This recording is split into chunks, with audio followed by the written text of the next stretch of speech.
Hello to you and thanks so much for joining us today for Spotlight Carolina. I'm Mark Cady. If you're over the age of 62, did you know that you could already tap into the equity that exists in your home and use that money for many different things? We're going to learn about reverse mortgages today with our mortgage expert. Jamie Fleming is with us today from Alpha Mortgage Corporation. Thanks so much for being with us. Thank you for having me. You know, you talked to us about a reverse mortgage. If you're over the age of 62, you can tap into the equity in your home and you can use that money to pay for medical expenses. You can even buy a new home, right? Right. Is this too good to be true? We hear that a lot, and that's simply not the case. If you think about it, lenders are not in the business to give away free money. It just doesn't work that way.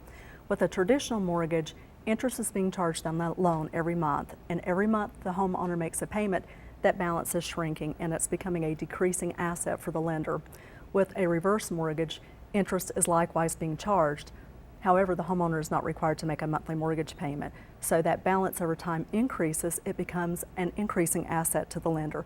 So it's not a free giveaway and it's not too good to be true. So does the lender own the home? No, the lender does not own the home. The lender, just like a traditional loan, will put a lien against the property just so they can get paid back eventually, but the homeowner retains the title and the ownership of the home. Some of the things you've talked to us about before here, you know, I always have questions, especially after the fact, and I love that people can call you, and we'll give you that number in just a moment. But does the loan need to be paid back? It does, and the loan simply has to be paid back when the client or the homeowner is no longer living in the home. That could be that they have decided to sell the home, they have gone into an assisted living facility, or they simply pass. What happens to the home if the if the borrower passes? Well, let me ask you a question with that. If you're, let's say your mom has a traditional mortgage and she passes and you are her only heir, what would you do with the home? I would probably list it, right? Right. And then once it sells, I would take that equity. Right. You pay off the mortgage, satisfy the lien that's on there, and you keep the remaining equity that's left in the home. I feel so adulty. I'm like, wow, look at me.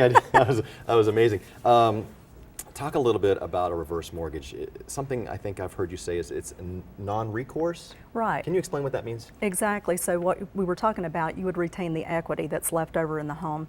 If let's say there is no equity, let's say that the loan balance is larger than what the home is worth, you are never responsible for that. The homeowner can never owe more than what's the value of the home or the loan balance, whichever is less. And real quick, I just want to clear up, you know, people can use this money to buy a new home, they can use it for pretty much... Absolutely, anything they want to use it for. See if a reverse mortgage is right for you. You can call Alpha Mortgage Corporation. ReverseMortgageValue.com is a great website. Call 828-581-4108. That's 581-4108. See if the equity in your home can certainly make your life a little easier as well. Thanks for all the great information. Thank you. You are such a great expert. Thank you. Thank you so much for joining us here today on Spotlight Carolina. And until next time, take care.